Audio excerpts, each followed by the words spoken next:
Tila talaga. Kung magkakaroon ako ng klaseng anak na gano'n, ang tulad ni Kisses, matatakot ako. Ay, sobrang cute! Kamukha ni? Grabe naman.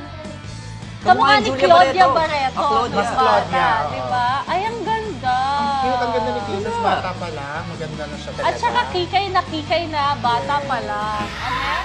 Alam mo, si Kisses, dahil maganda siya, ang daming nalilink sa kanya lagi, no? Oo, diba? Para kasi ang bilis niya makagawa ng chemistry sa bawat taong nakakasama niya. Ako, Tila talaga. kung magkakaroon ako ng klaseng anak na gano'n, ang tulad ni Kisses, matatakot ako. Bakit? Kasi napakaganda ng anak ko, tapos Talented pa. very talented, beauty queen, Smart, tapos parang mahirap pabayaan. Ate, Mami, Daddy, gusto ko kayong i-congratulate kasi perfect combination kayo. Ang ganda ni Kisses. Thank you very much, Nina. Thank you very much. Maganda. Kasi yung parents ko, imperfect combination. I love you, Mommy and Daddy. I love you. Thank you for my face. Thank you for my everything.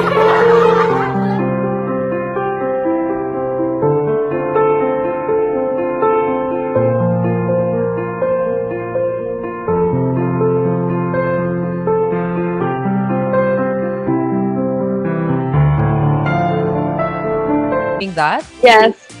I am currently still studying in DLSU at the Gretch Animal. And I am no longer taking up accounting because I realized that even though I like it so much, Tito Boy, kasi it's very challenging. I think I took it on when I was 15, 16, when I first came to college because I like the challenge, but not really because I love it so much. I just love doing numbers. But then I really like the course that I'm taking right now, and I love learning. For example, I just read this book from 1900s kasi meron ako nabasang book tungkol kay Fitzgerald. I think tungkol siya sa time nung may pandemic din sila kung ano yung pinag-iisipan nila doon. And I really like that. And I think I read something about yung days daw go on too long, but the years go by so fast. And I was like, wow. Kung walang pandemic, I think hindi ko yun nabasa. Galing. That's right. And it makes a lot of sense. The influenza pandemic happened, I think, 1918.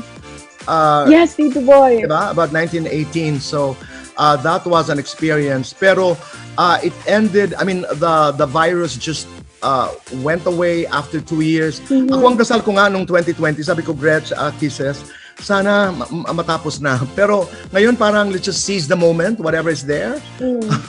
We don't really know if it's gonna end in Yeah. 2 years time Kaya or Gretch, 5 years. Yes, kaya Gretch, kailangan yung puso, pangangalagaan.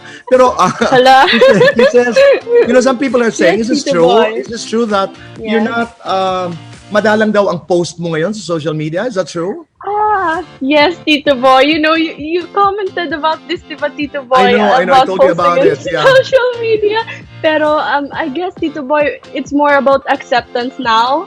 Kasi when I first came into showbiz, I had to adjust to so many things. And then I'm like, go, go, go, because it's showbiz. But now I'm like, I'll just do whatever I feel like doing. Kasi Tama. when there's harmony, when your mind, what you want to do in your mind and in your heart is exactly the same as the thing you're doing, then there's harmony and it's healthy for you, I think. Wow. Okay, from a 22-year-old dalaga, nakita mo na yan. Pero puntahan na natin, Gretch, yung International Beauty Pageant. May mga Oh my ubong, I mean, people have been talking about it. Are you really being recruited, invited to join? Let's be very frank about it. Miss Yes, World. Tito Boy. May mga naghihikayat ba sa'yo na sumali sa Miss World? Okay, Tito Boy. So ever since I was a little kid, kasi Tito Boy, nag-start ako mag-join ng pageants when I was 3. When I was 3 years old, nag-bikini na ako. So it has always been my passion. Diba, Ate Gretch? Like what you do, Tito Boy, like what you do. Parang sobrang malapit yung heart ko in pageantry kasi there's so much self-expression in pageantry. It's not about the heels or whatsoever. It takes so much discipline, and the girls also, you get to be inspired and learn so much from your fellow candidates in real life. Pero Tito Boy, Okay, to answer your question, yes, I was recruited to join Miss World, Wow. and it's not. I didn't join Tito Boy, and it's not because I didn't want to join. Kung pwede lang, mag-join na ako. But there's so many factors So- right now that Okay. Yes, Anong Tito dahilan, Boy. Kisses? Why not? Tito Boy, like I said, marami akong hindi na take on na projects because of the Okay. pandemic. I have to stay here in Masbate. But yeah, in the future, why not? Yeah, you're just 22. Ang dami pang panahon, di ba? Oo. Nakakatuwa Pero Tito naman. Boy, Oo. pag sumali ako ng pageant, naku, gusto ko talaga nasa front seat si Tito Boy. Oo.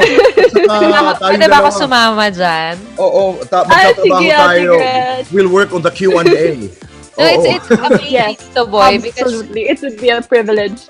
I Sorry, remember meeting Kisses fresh out of PBB, and she was so young. And magkausap kami niya sa Umagang Kay Ganda sa behind the scenes. And sabi ko, di ba naalala mo nag-event pa tayo before that, and then you were worried about so many things. But seeing you mature over time, over the years, and I think make unconventional choices that are good for you, not good for other people. I feel like years from now, when you do decide to join Miss World Philippines, you're gonna have a big chance of winning when you do feel that it's time. That's true. Thank you so much, Ate Gretch. That's so sweet. And about that, you said na doing what's good for you and not necessarily what's good for others. I feel like I relate to that on so much level because in real life, Ate Gretch, Tito Boy, diba, we have a lot of people who really care about us. And of course, we want to do what they think is best for us, right? But that's not always what's best for us in real life because the only person that really knows us is ourselves, diba? So that's what I learned in this pandemic time, that you really have to do what's best for you because the only person that really knows you most is you. Fascinating to listen to you, Kisses. Parati natin pinag-uusapan Thank you, ito. Tito Boy. Stick to your course. Stay true to your story. Stay true to who you are. Will always be most important. And now listening to you, I don't worry about your future. Alam mo naman, parang anak na kita. And go for your dreams. Go for your dreams. Yung mga pangarap sa iyong karera, sa personal na buhay. Ano pa ang gusto mong i-achieve? What are your dreams as an actor, as an artist, or kahit sa personal mong buhay? Ano ang gusto mong ma-achieve, Kisses? Tito Boy, thank you for that question. Kasi I really learned so much about myself that I can answer that better. I feel like as a young actress here in the Philippines, I feel like one of my teachers said that your craft should tell on you. Meaning na kung ano ka sa totoong buhay, kung gaano ka passionate ka, dapat makikita yan sa work mo. So you shouldn't be put in a box. You should just set your life flow into your work, and it would be absolutely beautiful. So I just wanna work on that more when we go back to the when I go back in Manila. And syempre, I want to do more of the things that I love, because when you're little, you have so many things you want to do, and I just wanna take more time on that. Yeah. Any ritual that you've been doing this pandemic that's new to your routine? Ngayon, Ate Gretch, pumupunta sa beach kasi sobrang ganda po ng mga beaches dito sa Masbate. Nako, Tito Boy and Ate Gretch, pag pumunta kayo sa Masbate, itutour ko kayo as in super ganda. Pag Ingit ako. Yun. So, every day I go to the beach. Hanggang and yun. backdrop ka lang, Gretch. Ang cute ng backdrop mo, Ate Gretch. Okay. Oo, and ako din ay inggit, pero may production design naman akong puti na parang nasa bakay lang. Di ba?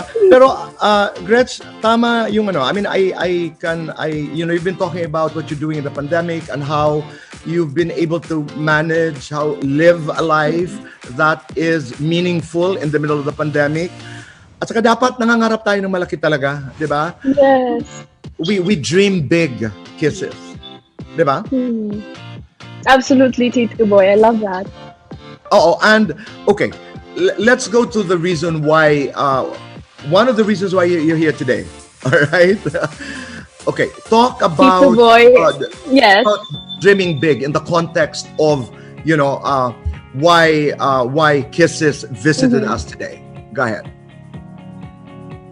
Tito Boy, I feel like dreaming big Okay. is such a thing to remember every day. And when you look in the mirror, when you brush your teeth, it's such a thing to remind yourself of. And I feel like this pandemic has taught me that a lot.